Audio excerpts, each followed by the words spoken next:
പരിശുദ്ധ പരമദിവ്യകാരുണ്യത്തിന് നേരവും ആരാധനയും സ്തുതിയും പൂഴ്ചയുമുണ്ടായിരിക്കട്ടെ. അനന്ത കാരുണ്യത്തിനുറവിടമായ കർത്താവെ, ഞാൻ അങ്ങയെ സ്തുതിച്ചാരാധിച്ച് മഹത്വപ്പെടുത്തി അങ്ങേക്ക് നന്ദി പറയും. പ്രഭാതം മുതൽ ഈ നിമിഷം വരെ ഞങ്ങളെ ഓരോരുത്തരെയും കാത്തുപരിപാലിച്ച് അങ്ങയുടെ അനന്തമായ കാരുണ്യത്തിന് നന്ദി പറഞ്ഞുകൊണ്ട് ഞാൻ അങ്ങയെ സ്തുതിക്കുകയും ആരാധിക്കുകയും മഹത്വപ്പെടുത്തി അങ്ങേക്ക് നന്ദി പറയുകയും ചെയ്യും. ലോകത്തിൻ്റെ ദൃഷ്ടിയിൽ ദുരിതങ്ങളെന്ന് കരുതുന്നവർ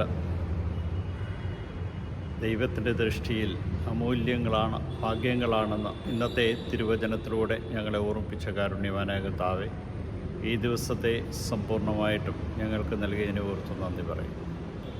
വരുന്ന ദുരിതങ്ങളും ദുഃഖങ്ങളും പീഡനങ്ങളും ദാരിദ്ര്യവും വിശപ്പും ഒക്കെ അനുഭവിക്കുവാനായിട്ട് ഇടവരുന്നുവെങ്കിൽ അവ ഭാഗ്യപ്പെട്ടവയെന്നും സ്വർഗരാജ്യത്തിൽ നിങ്ങൾക്കൊരിടം കണ്ടെത്തുവാൻ കഴിയുമെന്നും ഞങ്ങളെ ഓരോരുത്തരെയും ഓർമ്മിപ്പിക്കുന്ന കാരുണ്യവാനായ കർത്താവേ, ഇതാ സമ്പൂർണ്ണമായിട്ടും ഞങ്ങളെ ഓരോരുത്തരെയും സമർപ്പിച്ചുകൊണ്ട് ഞാനങ്ങേ ആരാധിച്ച് സ്തുതിച്ച് മഹത്വപ്പെടുത്തി അങ്ങേക്ക് നന്ദി പറയും.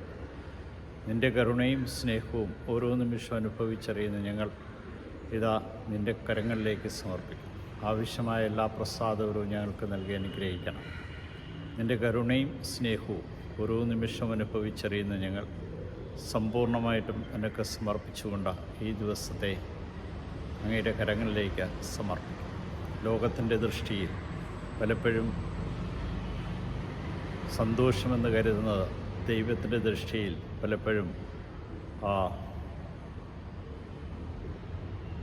സ്വർഗരാജ്യത്തെ തടസ്സപ്പെടുത്തുന്നതാണെന്ന് ഓർമ്മിപ്പിച്ച കാരുണ്യവാനായ കർത്താവേ, ഇതാ നിൻ്റെ കരങ്ങളിലേക്ക് ഞങ്ങളെ ഓരോരുത്തരെയും സമർപ്പിക്കും.